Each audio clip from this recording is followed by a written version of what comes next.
Former House Speaker John Boehner appeared on The View to promote his new book. It's a memoir called On the House. John Boehner took the opportunity to blast the modern Republican Party as unrecognizable, but host Sunny Hostin didn't let him forget his own role in supporting some of these candidates. Let's see the exchange.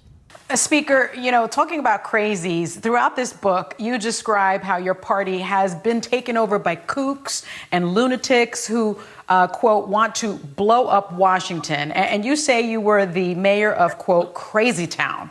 Now your party has Marjorie Taylor Greene, who blamed Jewish space lasers for wildfires in its big tent, along with Lauren Boebert, Matt Gaetz. Is there a way really to rehabilitate the party? And considering, in all fairness, that you did your fair share of backing some of their Tea Party predecessors when you were in office, do you feel that you were perhaps part of the problem? Well, listen, the American people send people to Washington on both sides of the aisle. Some of them are Republicans, some are Democrats. Some are traditional Republicans like me, some traditional Democrats. They also send people who are there just to create chaos for their own political benefit on the far left and the far right. I didn't get these people elected. The American people sent them there. Democratic strategist Roger Fisk and co-host of the Realignment podcast, Marshall Kosloff, they join us now to discuss. I, first of all, don't really miss hearing that voice on national television. But, Marshall, I'm curious with you, which is that, retconning the Tea Party movement and all of that, it's very fashionable now these days.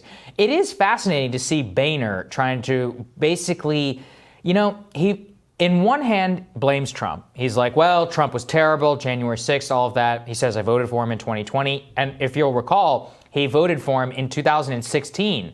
And most importantly, the most ire that he reserves is for Jim Jordan and Ted Cruz. And famously, back whenever it was just Ted Cruz and Trump, he was like, I'll never vote for Ted Cruz. And he backed Trump. How do you square what he says there with...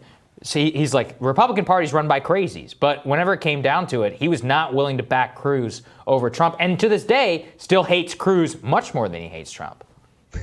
Well, this is the key thing. I don't think there's anything that's not squared here. This is a person. By the way, I think the book is genuinely very funny. Yeah, I'd like to read it. I've seen a lot of excerpts, so right. I actually do enjoy hearing his voice. There's a lot of funny stories there because he's frankly very frank about these things. No, look, this is a person who is an institutionalist. He was the Speaker of the House. He loved Congress, and from his perspective, his focus is on these folks, Jim Jordan and Ted Cruz, who he thinks really harmed the institution that he was leading. I think he would say that Trump didn't have anything to do with the parts of the real destruction of the legislative process, with a lot of the bad faith that happened in the mid-2010s. He would say that's just entirely separate from Trump. I mean, it's just hard to, I think if there's a good faith case to be made against Trump, it was the actions that he was taking as the leader of the executive branch of government. But I wouldn't call him, to quote Boehner, like an arsonist. It wasn't as if he was, going after the filibusters. He wasn't really calling for the debt ceiling debacles, at least during the time that Boehner was Speaker. So if you actually think about what were the experiences that made Boehner literally retire and leave the House, it was those Tea Party, the Tea Party Ted Cruz and Jim Jordan style antics. Donald Trump, I don't really think Donald Trump had anything to do with any of the problems that he's going to describe in the party during the 2010s. Yeah, I mean, he's mad about the people who were a pain in his ass. On the other hand, Roger, that's very convenient to now be like, oh, the party's run by all these crazies. How did that happen? When he was there and oversaw a lot of the buildup to where things are now. Yeah, first off, supposedly his when he was recording the audiobook version of this, he was having a couple pops, and there's going to be more kind of leaked excerpts from when he just kind of riffs as he's going about that, which should be, I think, really, really fun. The Tea Party frustration, the Tea Party, we've touched on this once or twice before, is really the connective tissue between the Palin of 2008 and the Trump of 2016. And I think what's at the base of that, there's a couple things. I was always curious why the Tea Party didn't have huge rallies, because ostensibly their concerns were about the deficit and the debt when President Trump was blowing up the deficit and the debt. And I think ultimately it came to a cultural backlash about having a black president and things like that. Because if it was principled, then they would have had the same criticisms of the president that came after President Obama. And then it's also interesting to hear, how he tried to cobble together some kind of governing majority, because as we know, it's the kind of Louis Gohmerts and the Jim Jordans that essentially became absolutists and would refuse to support anything. That somewhat started under towards the end of the Bush administration with their disenchantment with him, but it really got momentum, obviously, in the first Obama administration, with kind of Obamacare being kind of the sociological kind of accelerant behind a lot of that. So I think he did his best to try to cobble that together into some kind of governing majority. But, with the proliferation of social media at the time, and members' ability to go out and really amplify their own voices and have broad conversations nationally, without having to get the leadership's approval to go on the Sunday shows and kind of the old model of how congressional leadership would have kept members in check, that just allowed things to kind of go way too broad and outside of his control. And you can kind of see, the frustration that he had in it, because push comes to shove, he's basically center right. Just as Obama was center left, and that's roughly where a lot of the American people are. So, I'm curious, Marshall, from that whole take Sonny Hostin's, her positioning on it out of it. Does Boehner, quote unquote, bear complicity for where the Republican Party is today, or was he just a victim of being out of step with the changing winds?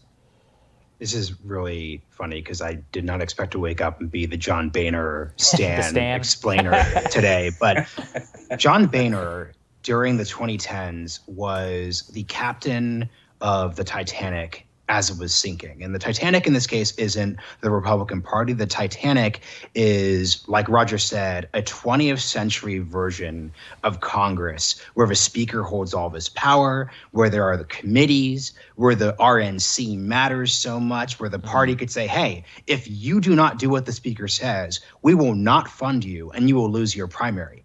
He had none of those abilities. He had no power in any way whatsoever. I'll push back on a statement that was said earlier, which is said that he oversaw the House. I don't think he oversaw the House. I don't think he had any control or any power over the actual individuals that were going along. And frankly, something he's very well aware of, and I'm sure discusses in the book, is that any time he would turn his ire on these individuals, that actually give them more power. I mean, it's actually insane. I can't remember the exact number, but Representative Green from Georgia, she's raised so much money the past few months. So I'm not saying that means that it wasn't right to strip her of her committees. I'm not saying that her comments weren't terrible, but we actually have a situation right now where the institutions and anyone who holds power are just so disliked right now that their ire fuels you. So in that context, what was John Boehner supposed to do? Is he supposed to get, spank Jim Jordan? Because if he did that, that would just give Jim Jordan more power. He'd make more money. Okay, but yes, that is true. You cannot control exactly what Jim Jordan does, et cetera, et cetera. But the Speaker of the House still has a lot of power. You get to set the agenda. You get to decide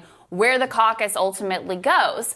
And furthermore, I would say, Roger, and I'll put this to you, if you dig a level deeper here, why are we where we are today? A lot of it has to do with the ideology of people like John Boehner, who, by the way, when the banks were all for deregulation, were all for bailing out the banks, but didn't want to help homeowners. That was the Tea Party thing. That was what they started. Like, the energy came from this idea of, God forbid, we help the people who are getting kicked out of their homes.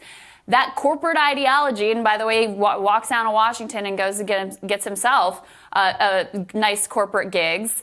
That is part of why we end up with Donald Trump. That's part of why we end up in the situation where we are. So no, you can't control Jim Jordan, although to be like, oh, he couldn't do anything and he was just the Speaker of the House, but he didn't have any real power, I think is silly. But I also think there's a deeper level here where the ideology that he continues to believe in and was complicit in, which was corporate all the way, is an integral part of how we end up where we are today. Yeah, when you rewind, and I always try to do this kind of to go back, because anytime there's a large seismic event like the election of Trump, there's usually flickers, obviously, of the circumstances that are starting to kind of coalesce, right, and start to orbit around each other. And we've talked about Palin and Tea Party, et cetera. And I think one of the main things is and Obama ended up wearing this, although not responsible for it, but symbolically owned it, was when it came out that the bailed out banks were still going to go ahead and give bonuses to the CEOs. That is, I think, really the flashpoint of when people looked at that and said, all right, bailing out the banks, AIG, like, I kind of get that. It trickles down to local banks or whatever. But then about a year later, when it came out that the CEOs were still going to get their bonuses, that's when people just felt like completely shivved in this whole arrangement.